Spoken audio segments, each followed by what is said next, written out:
Hi guys, it's Mark Zickery, Mr. Sci-Fi, also known as Mark Zickery of Space Command.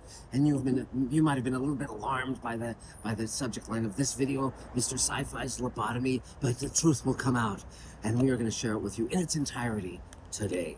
Yes, it's true. It's true. If you want to hear about Mark Zickery's lobotomy at 18, I will tell you all about it. And I bet all of you out there are going, we knew it. We just knew it. The Lobotomy was actually a radio play that I wrote when I think I started writing when I was 17, and it aired on KPFK, the Pacifica outlet in Los Angeles, when I was 18. And essentially it was sort of that summer between high school and college when I decided to write a radio play. I've loved radio ever since I was a kid, old radio shows, X-1 and so forth, Jack Benny. And it was a form that I was very interested in doing. I knew I wanted to write television and films and books and all that stuff, but the radio play, I was a big fan of the Fireside Theater. They were a terrific radio troupe at the time. If you've never heard their work, definitely go check it out. They were nominated for Hugo at one point.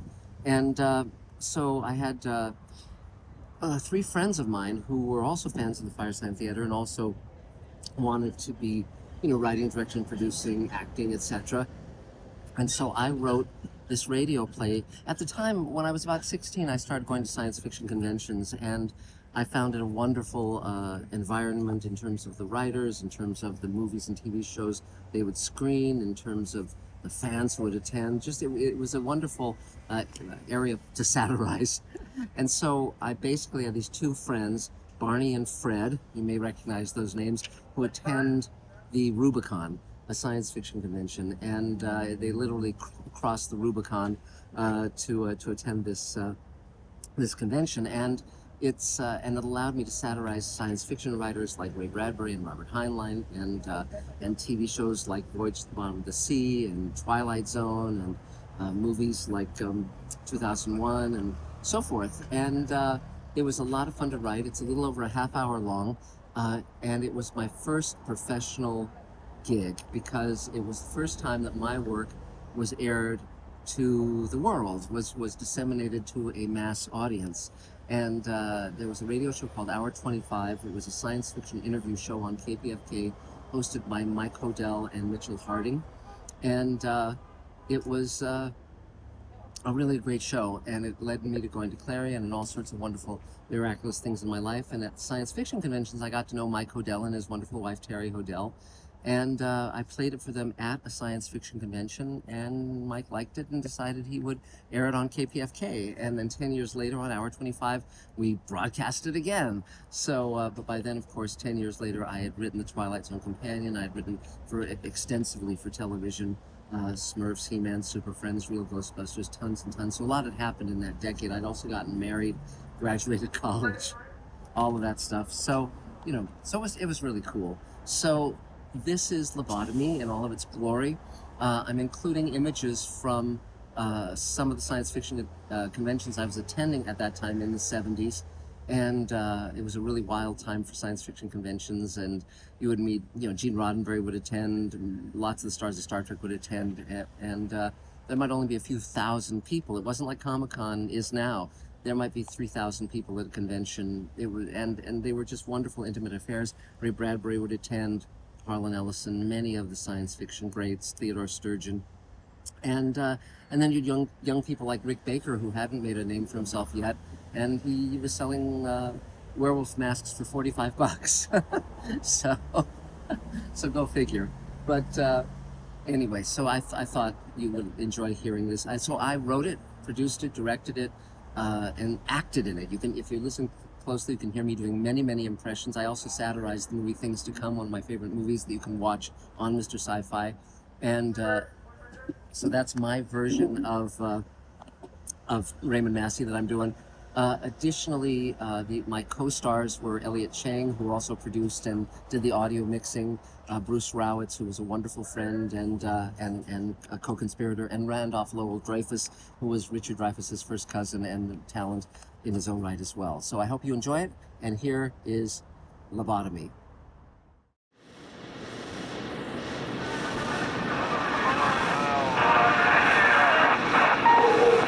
Turn you are cleared for roadway. Tramway 3, you are cleared for roadway. Tramway 3, roger and out. Good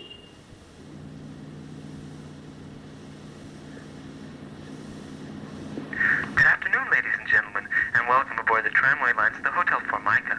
To all our friends from the Latin-speaking countries, ex anima pulchra te amo. During your stay at the hotel, we hope you'll make use of the wonderful dining and dancing facilities, as well as the numerous bowling parlors. Throughout the year, the Hotel Formica plays host to many different businesses and organizations. Presently in the hotel, we are presenting the Carnival Science Fiction Convention, Rubicon for short, and of course the Orthopedic Furniture Show. We hope you'll drop in on them at your first opportunity. Well, here we are. Oh yes, be sure to visit the tobacco nook, the captain's closet, and the ever-popular hula room. So long, and have a nice stay.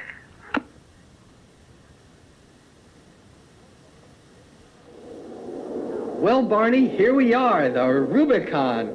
Boy, I never thought we'd make it. Fullerton sure seems a long ways away now, doesn't it? I'll say. Will the owner of a light blue 1693 convertible with the words "Big Bugs are your friends" painted on the side, please report to the information desk. Thank you. Listen, Fred, why don't you go check out the hotel's roommate service while I get my registration card? Hey, fine. I'll meet you later by the petitions. Don't you mean partitions? Nah, the petitions, you know. Legalize gravity and all that. Oh, okay, fine. I'll meet you there. Oh, what now? Excuse me, but is this the end of the line for registration? Why, yes, it is. Thank you. You know, I've been coming to these conventions for over 32 years. Well, oh, wow. I'll bet that's some kind of a record, for a midget at least. Oh, I'm sorry. I didn't mean to. That's quite all right. I'm not self-conscious about my height, and I guess it is some sort of a record, you know. Oh, but I haven't even introduced myself. My name is Barty Badoo. I'm a nuclear physicist. Oh. Telephone call for Captain Galaxy. Captain Galaxy, please report to the information desk. Name? Barney Batson. Batson. Nope, don't have it. But you've got to. I've paid already. Well, do you have your receipt? Yes, it's right here in my wallet. It seems to be in three pieces, sort of. Well, I don't think that kind of thing is acceptable. Well, just move the pieces around a little. There, you see? Well, it's awfully faded. Well, that's because I bought my registration 3 years ago. Barney Batson. Oh, Batson. Well, why didn't you say so in the first place? It's right here. Here's your badge and your convention program. Thanks a lot. Next. I'm Jack. Name? My name is Barty Badoo. I'm a nuclear physicist. I've been coming to these conventions. Barney, over here! Fred, did you check the roommate lists? Yeah, we've got 2 other roommates from Nebraska, no less. Nebraska? Well, I suppose we can always discuss crop rotation with them or something. Yeah, well, why don't we go up now and meet them? Fred, I have something better we can do. I was just looking through the convention schedule here, and guess what's going to be shown in 10 minutes? 2001! 2000? That's great! Oh, but we better check it on the big revised schedule on the wall. Right. Oh, what do you know? It's been rescheduled to tomorrow afternoon. Well, what's in its place? Teenagers from outer space? I don't think I want to see that. Ditto. Let's go up to our room. Okay, there's the elevator. Oh, hey! Hold that elevator! Open the pod bay doors, Hal! Thanks a lot. Thanks. Sure is tight in here. I'll say. Word free fall. Switch to manual. Boy, that was a close one. Too close for comfort. Well, here's our floor. Let's see now. Room 101. Here we go. Oh, hi. You must be my roommates. The socks grow in the dark? Does the Pope eat plastic? I'm Fred, and this is my friend Barney. Pleased to meet you. My name's Leroy Jorel. Howdy. Hey, according to the listings, you're from Nebraska? That's right. Norton City. In fact, I'm the president of the Federation of Vulcanite Starmongers. Oh, so you're a Trekkie. We call ourselves Trekkers. Trekkies are 14-year-old girls with glasses. We're more mature. Oh, I see you're staring at my uniform. No, don't be embarrassed. Shucks, a lot of people notice it. It's certainly very nice. Who made it for you? I made it myself. It's made entirely out of lettuce. Wow. All hailing frequencies open. Ho, ho, ho. Say what, Bones? Bones? Well, that's what he calls me. Ship's doctor and all that. His name is Jim Kirk. He's also staying in this room for the convention. Who are the new ship's personnel, Bones? Well, this is Fred. And I'm Barney. Very good. Hey, all pretenses aside, is your name really Jim Kirk? Honest to Organia, I my name legally changed to James T. Kirk. Oh, really? Say, what does the T stand for? Toronto. Wait a minute. Didn't it stand for Tiberius? Well, Gene originally wanted the middle name to be Toronto, but the network was against it. You know, they were really worried that it might offend certain Canadian groups. Oh, I see. Hey, look at the time. Listen, guys, Barney and I would really like to stay and chat a while longer. We're missing the panel discussion on esoterica, so we've really got to get a move on. We'll talk to you guys later. Bye now. Bye. Just as well. I've got to locate a crew to pilot the ship. You have the con, Bones. Boy, what a pair of loonies. A guy with a lettuce shirt and a kid who's changed his name to James Toronto Kirk. What's on the schedule now? Well, let's see. In the Escargot room, they're showing Rocket Riders to Outer Space. I've seen it. What else? Well, there's going to be a panel discussion on what happens to the lights of the spaceship when the ship is traveling near the speed of light. No, that was covered on Salamander Bill last week. Wait a minute. Here's something. Northrop Rockwell MacDonald Hughes Douglas, the poet of the space age, will read a number of his works in the Bolivian room. Hey, that sounds good. Fine, let's go.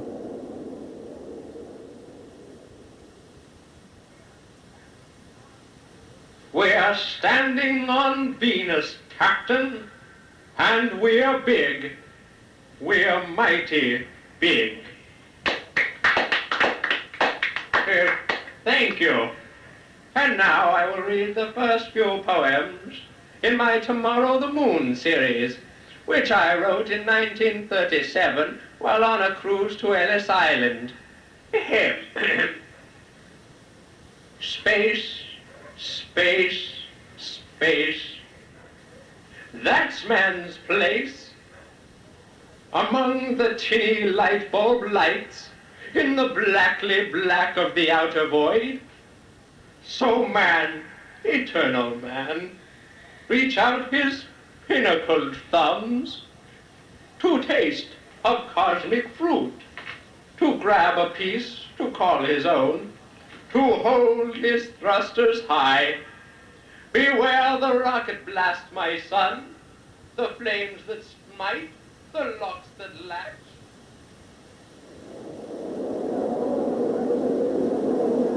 Boy, was that ever a waste of time. Hey, look, there's Leroy talking to a whole bunch of people. Let's listen in for a few minutes. No, Fred, those Trekkies are so monotonous. Oh, come on, Barney, just for a few minutes. Anywho's, what else is there to do? Oh, all right, if you insist. No, you don't understand. In the City on the Rim of Tomorrow, when Spock gave Kirk that look just before the second commercial break, it was clearly a look of tender understanding, not irritation. I disagree. Look, you have your Kirk, you have your Spock, you have your basic McCoy. You have your planets, you have your basic weapons, you have your Baser, your tricorder, your Yeoman, your transporter. Hey, Fred, in the Estonia room, they've been showing What's Ahead by good old Hubert George. Well, let's see the end of it at least. Okay. Do you see anything? There, that spot of light in the heavens. That's them, on their way to the sun. But what if they don't succeed? Your son and my daughter? What if they don't return? Then we will send another and another, until the sun is finally conquered. But that's just the beginning. The moon, the stars. Just think. There's no limit to what science can do. But will there never be a time when we can sit down? Time enough for you and me. But for the little people, never. The man must always keep it up, possessing and repossessing, until he's got it all. But can we do it? We're such little nothing. Little nothing. And if we are no more than little nothings, then we must wax our windows and rotate our toasters, achieving nothing, sustaining nothing, becoming nothing. Gee, that's eloquent. What'll it be? Garbage and filth? Or boredom and mastery over everything? It's one or the other, wood or chrome, fur or plastic. There can be no turning back. There's no such thing as second best. Which shall it be?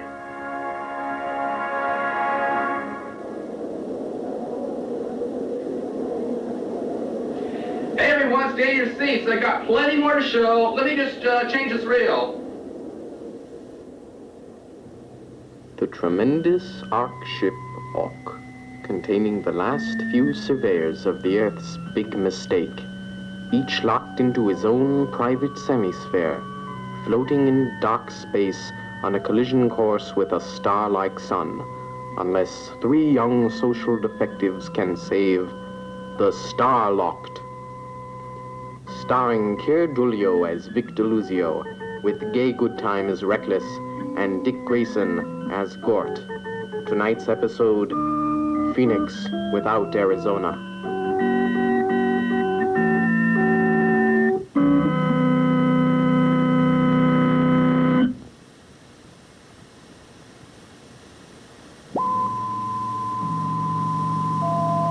Gosh, Vic, wandering around this big ship is certainly a far cry from living in horny corners. Everything looks so plastic. Those haystack things over there, for instance, and that thing that resembles a weather vane. And where does that strange music always come from?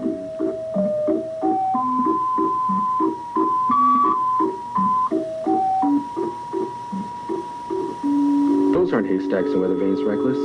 That's an antiproton suppository, and that's the first-class life support polyp. Oh. Say, Vic, you're from the same place as us, and you have the same background. So how is it that you know so much? I don't. I'm just a very good guesser. Well, I don't like it, Luke. I don't like it a bit. Sounds like the work of the devil to me. Oh, Gort, you're such a superstitious peasant. I know. I'm the type who can squat in the dirt and cry if necessary. I'm a real man, not like you, Vic. Look, if we're ever going to find the central transmission, we've got to stop these petty squabbles. Look, Vic, a sign. What does it say, Vic? It says, don't press this button. Well, let's press it. Right. Warning, warning, danger, danger. What ho, white man? Mongoloids! Hundreds of them. Gort, Reckless, help me! Gort, don't just stand there, help him. Why? Because he's your friend. No, he's not. But...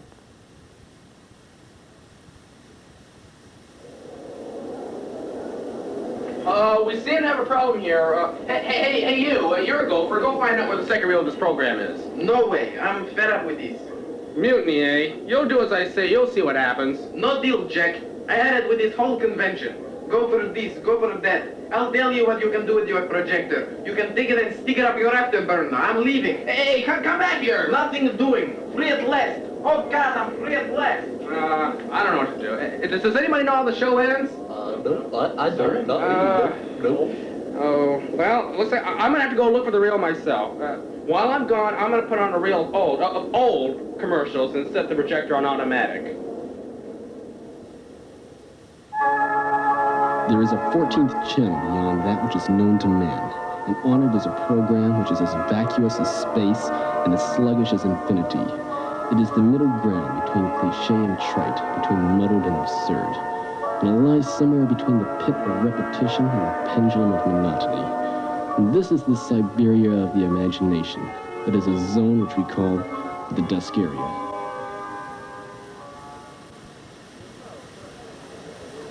You know, don't you, Mr. Dreyfus? You've discovered my little secret.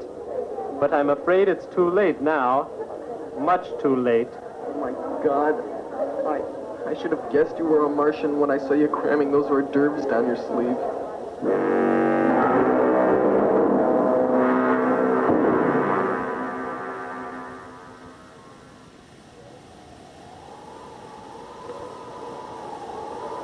Well, it looks like we're the only 2 survivors on Earth. My name is Adam. Tell me, what is your name? My name's Percival.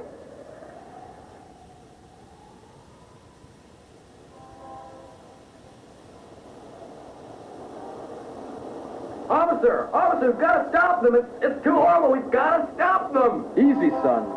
Stop who? The Chinese! They could be everywhere by now! What are you talking about? Makes sense. All right, I'll try to be calm. Officer, do you know how many Chinese there are in this world? Oh, I don't know. Maybe 800 million? 800 million! Don't you see now? What? What do you mean? 1 out of every 4 people is Chinese. Can't you see, if 1 out of every 4 people is Chinese, then someone in your family, and everyone's family is a Chinese in disguise. And we've got to find out who it is. We've got to find out before it's too late. Of course. I'll call the president immediately.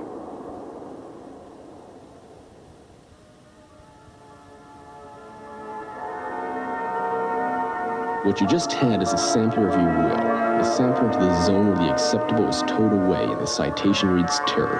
A zone where the nightmare never stops because the boredom never ends. Until you've passed the bus stop that reads, the desk area.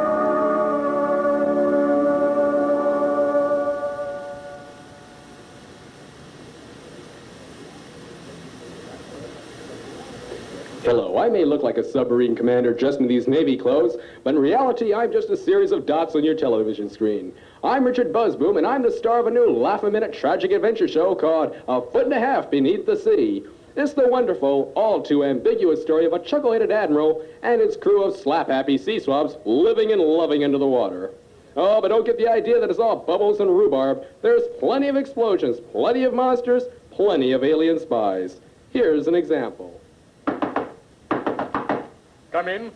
Admiral Nelson! Yes, Kowalski, what's on your mind? It's my buddy. It's my buddy, Patterson! What is it? Spit it out, man. It's my buddy, Patterson! They've taken him! And they changed him into some kind of a goon! My nut! He's watching me around the ship. He's dressed up like some sort of a vegetable. And his head is made out of silly putty.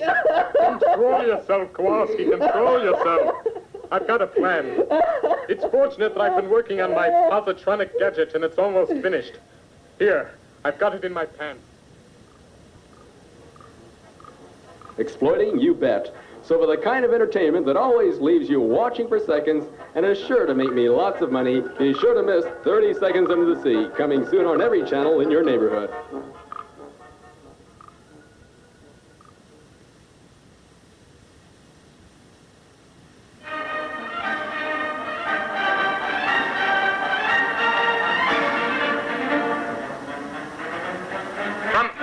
Irwin, the producer of mature science fiction on television, comes a whole new concept in adult outer space dramas. The County of the Hefty Folk.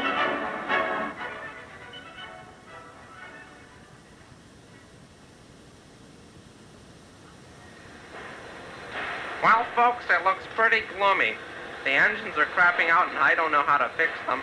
So what my Negroid co-pilot and I are going to do is to try and set down on that unknown planet that's luckily just ahead of us.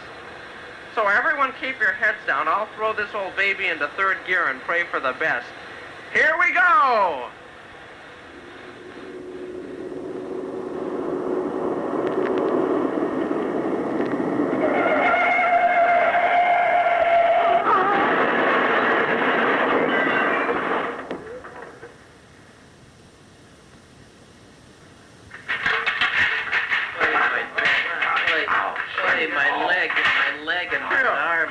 That was some landing. Everyone all right? Yep, I'm okay. Yes, sir, Bob, Captain. Well, it looks like we're going to be stuck here for some time. So, Jackie, why don't you give us a song? Sure thing, Captain.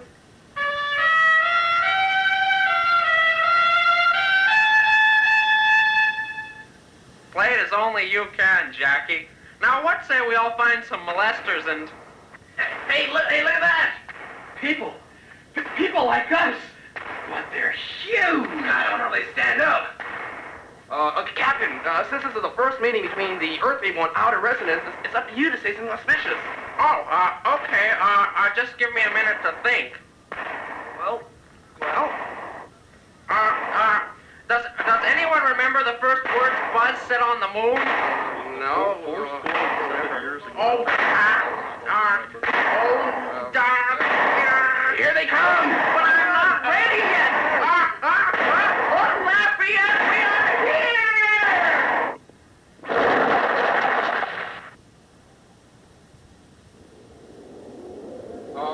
here! Everybody, I think I got the right reel, so here we go. Mate! Mate! Damn you, mate! You are the queen of Atlantis, and you must mate! I said... I'm tired. Boy, it'll sure be nice to take a sombrero in the good old siesta room. Right you are, Fred. Oh, what do you know? Here's our room.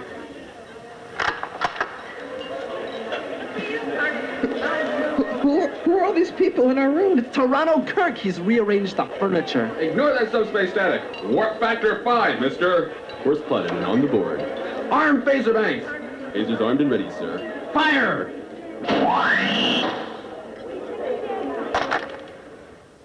You suppose they'll let us sleep in one of the screening rooms?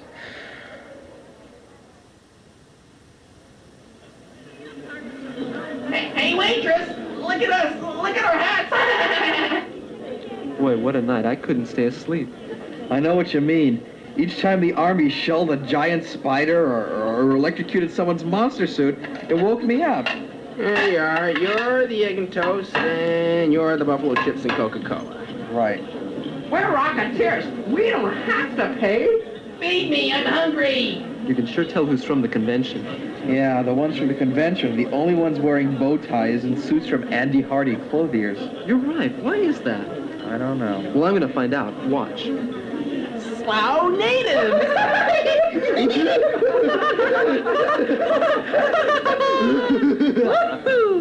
Excuse me. Yeah? This is something I've wondered about for some time now. I wonder if you could help me. I'm sorry, I don't have any spare change. No, that's not what I mean. Look, why is it that so many science fiction fans who always talk about the future always seem to dress in clothing right out of the 40s? Oh, no, man, you got it all wrong. Now listen, I'll let you in on a secret. See, what we wear might look outdated, but actually it's the clothing of the future. Bow ties and blue spinning brown suits, what everybody will wear in the 21st century. We're just ahead of our time. Hey, Andy, is 5% too much to leave for a tip? I don't know, I think 3's about right, you know. Radio! Any other questions? No, you've just about explained it all.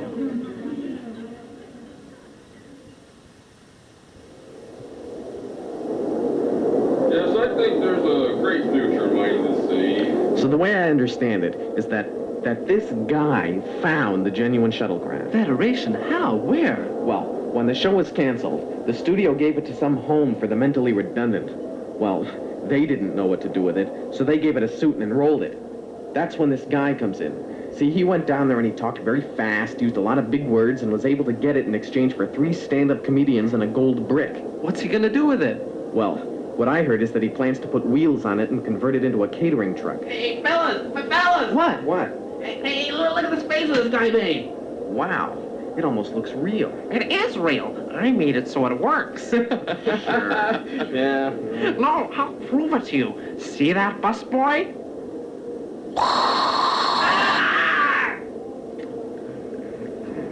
Oh, don't worry. He's only stunned. I hope.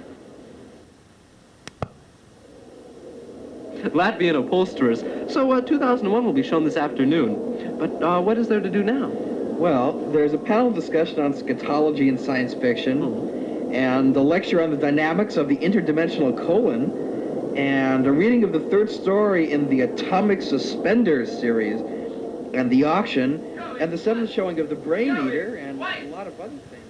Sold to the young man in the gorilla suit.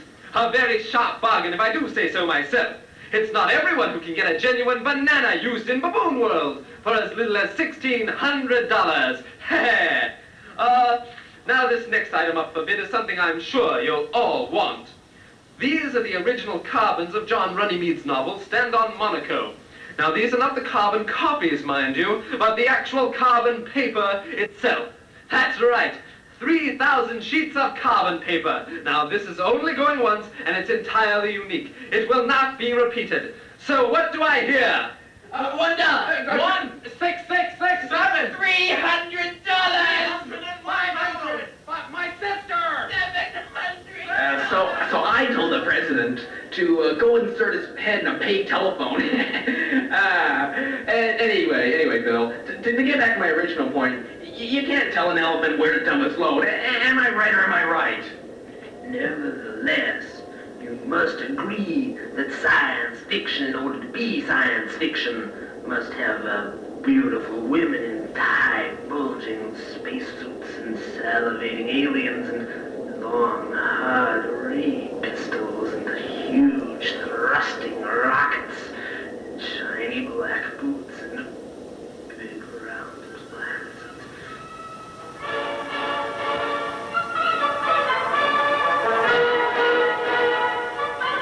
Nice place you have here, Mr. Hornblower. I hear that these green slave women can make a man salivate on command. A dream. I've got to tell myself it's only... A dream. A horrible dream. Oh, John. You're okay, Mary. We're all okay. Little do the Eitlings know.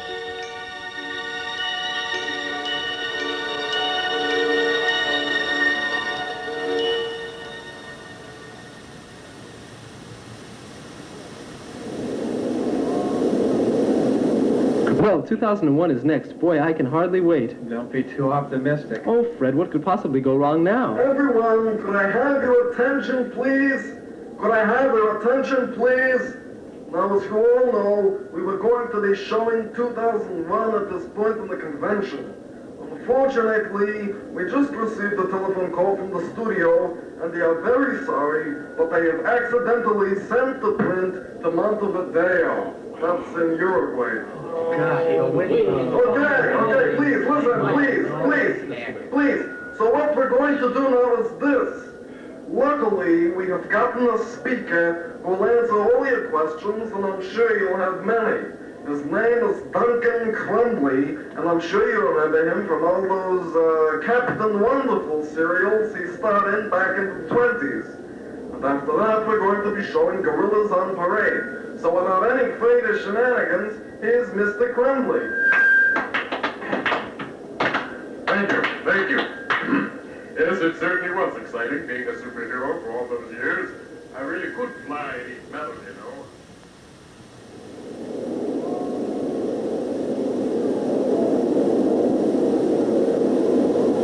Could I have your attention, please? Could I have your attention, please? Now, you've been very patient so far, and I'd just like to ask you to be patient for a little while longer. I know you've been waiting for the Masquerade show to begin for over 9 hours, and you've been very good. You've acted almost like real adults. Now, the show is almost ready to begin. The contestants are being mailed and cemented into their costumes. It'll only be a few minutes at most. So while you're waiting, I might as well introduce the near-famous writer who is going to be introducing the contestants and reading the descriptions of the costumes they are wearing. So here he is, our Stephanie's Jones. Give me a microphone. I just want to say that everyone should watch out for me because I'm really big and I am as ugly as they come. What a mental case. Imagine the guy who would cover himself from head to foot with Vaseline. Just think what he must be like at home. Don't take the microphone from me. I'm the king. I'm the supreme overshoe. I'll come back. Put me away. Lock me up. Tie me down. I'll be back. Your chains can't hold me. Bars can't stop me. You can't keep me away.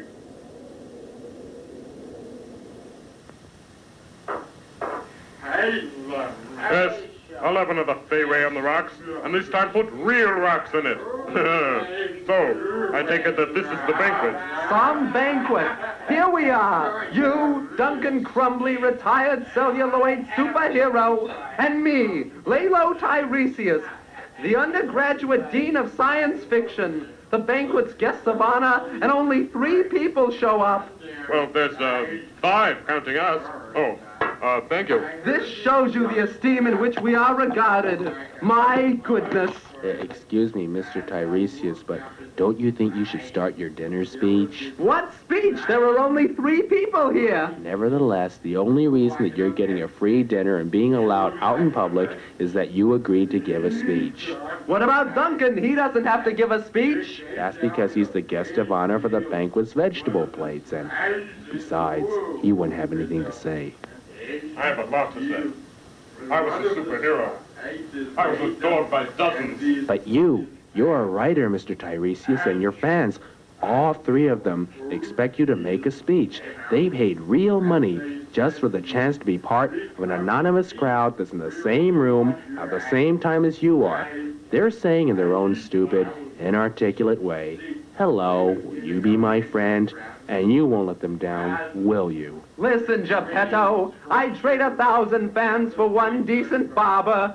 Fans are the closest things to Neanderthals I've ever seen. But they're loyal, Mr. Tiresias. Listen. Hey, everybody, let's hear it for our guest of honor. See, they're eager to hear you speak. Well, I always was a sucker for adulation. All right, I'll give a speech. Hey, everyone, I'm gonna speak. Hey, look up here. Come on, I'm gonna speak. Hey you, the show's up here. Come on, look up here. Look up. Look up. Look up. Oh, look up. Look up. That's right, open your eyes. Doctor, he seems to be awakening. Indeed he does. Come on, open your eyes. That's right. You're coming out of it. Good afternoon, Mr. Batson. Where am I? Why am I tied down? Restraints for your own protection. You gave us all quite a scare, Mr. Batson. You should know better than putting your fingers in light sockets. But it won't happen again, will it? No! What are you talking about? Last thing I remember, I was at the Rubicon. The what? The Carnival Science Fiction Convention. I've been there for the past 3 days. Now, Mr. Batson, you know very well that you've been a patient here at Shady Glades for the last 13 years. Your parents had you committed, and a good thing, too, with the kinds of ideas you had back then. So, you see, you couldn't possibly have been anywhere but here for the past 3 days. I tell you, I was at a science fiction convention. I know what's real and what isn't. I'm afraid that you don't, Mr. Batson, and that's just why you're here. Obviously, what you're talking about is a regressive anal archetypal hallucination caused by the accidental shock you received. Mr. Batson, won't you see reason? There is no Rubicon, there never was. And what on earth is science fiction? But I remember it so vividly. Where's Fred? He can verify my story. He was with me all the time. Fred! Oh, where are you? Nurse, hyper! Here, doctor! There. That should calm him down for a while.